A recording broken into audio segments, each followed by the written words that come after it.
হর হর মহাদেব। নমস্কার।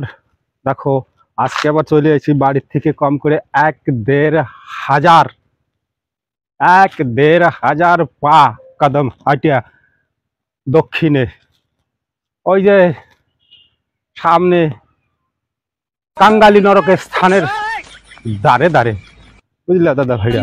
আর এই দেখো, এই যে সামনে এই দেখো একটা নদী। এই নদী আমাদের উত্তর থেকে আছে আর একদম চলে গেছে ওই এই বাংলাদেশে, ঠিক আছে। আর এই দেখো সামনে এরকম বাগান বর্ডার অব্দি, আর ওই বেশি না, 1-1.5 হাজার পা হাঁটলেই একদম মেন বর্ডার। যাচ্ছি বর্ডারের দিকে, বাড়িতে বসে রয়েছি, কি করি ঘুরে আসি। তোর জন্য সবাইকে অভিনন্দন, শুভেচ্ছা।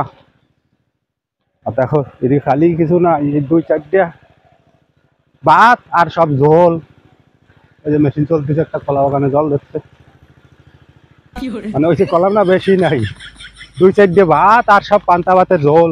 মানে এই 2-4টে গাছ আর সব কলা বাগান আর কলা বাগান। উদের যে দেখো মাঠে আফ্রিকা অ্যামাজন জঙ্গল ফেল দেখা যায়, দেখা যাবে না ওই দিকে তুলে দেখাবা নেই সামনে, ঠিক আছে। দেখো সামনে দেখ, যাচ্ছি যেদিকে সেদিকে পরিবেশ পরিস্থিতি দেখছো, ওই যে রাস্তা, ওই যে মাটির রাস্তা, বাগানই বাগান। মানে এ ভয়ঙ্কর ভুতিয়া এলাকা। রাইতে বিয়েলে কেউ এ জায়গা আসে না, পাওয়া যাবে না জায়গা শালিক কেউ এখনই দাও। আবার নদীর ওপার দিয়ে গ্রাম আছে। এই হচ্ছে আমাদের এলাকা, ঠিক। চলো একটু কলা বাগানের সিন দেখাই।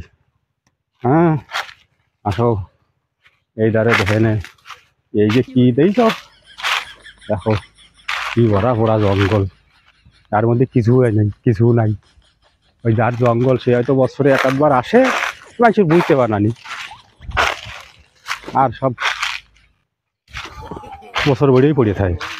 ওই দেখো দেখা যাচ্ছে, ওই দেখো ভেতরে ভালো করে দেখো, ওই যে দেখা যাচ্ছে কলা বাগান, কলা বাগান, যেন কলা বাগান বুন হয়ে গেছে সারা বাড়ি, ঠিক আছে। কলাই যে কত মশা, যে লাগাই সে জানি, লাগাইও সবাই কলা, ঠিক আছে। জয় রাধে, নমস্কার সবাইকে।